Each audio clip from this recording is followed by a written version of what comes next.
Well, people in the Ministry of Defence have known for several weeks now that the Treasury is insisting that Trident renewal costs will be met from the core defence budget, but George Osborne has now made this very clear publicly.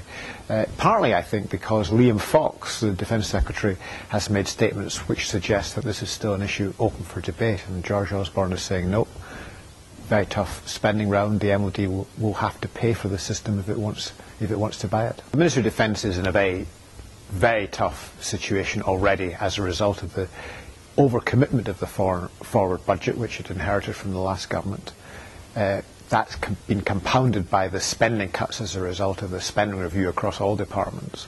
And this is it's a triple whammy, as it were, because you now have a change in the assumption about who's going to pay for Trident renewal costs, and all those three together mean that at the end of this decade there's going to be a big chunk that's going to have to be taken out of the planned equipment budget. I don't think it means an end to Britain's nuclear force. I don't think that's a matter up for debate. What I think there is going to be is a debate about the timing of the purchase of new Trident submarines. Right now that's due to begin in the latter part of this decade, so you might have as much as £1.5 billion a year being spent on those new submarines just at the time. You have a whole series of other procurement projects coming online, and they'll have to make choices. The Ministry of Defence, the government will have to make choices, and I suspect one of the options on the table will be delaying the purchase of those new nuclear missile submarines into the 2020s, and that would substantially relieve the pressure over the next decade. If the Trident renewal goes ahead as planned, so that you have a peak of spending in the latter part of this decade in the early 2020s, then that will increase the pressure to make cuts in conventional capabilities. And I suspect those cuts will not be confined to the equipment programme. They're also likely to be taken by the personnel budget. And I think the personnel budget will actually be particularly vulnerable after we get out of Afghanistan.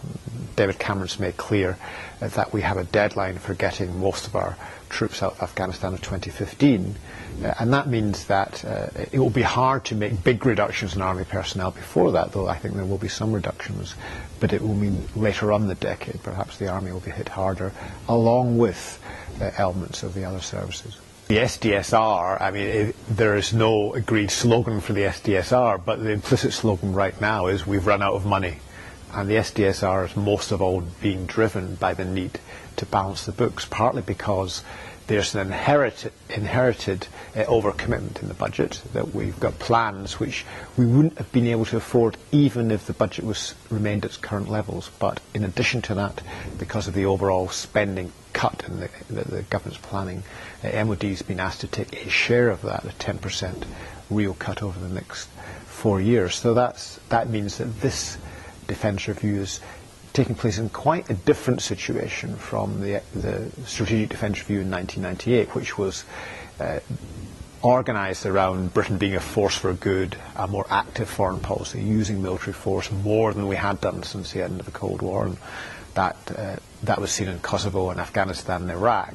We're now moving into an era of retrenchment in which the costs of Iraq and Afghanistan in terms of overstretch and spending have become very apparent.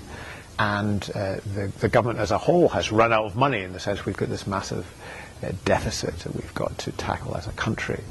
And if the government has decided defence has got to take some share of that, and that will mean a retrenchment and armed forces that are not capable of doing what we hope they might have been able to do in the past. So I think there is a retrenchment, both operationally because of the overstretch we've seen in Iraq and Afghanistan, but also financially.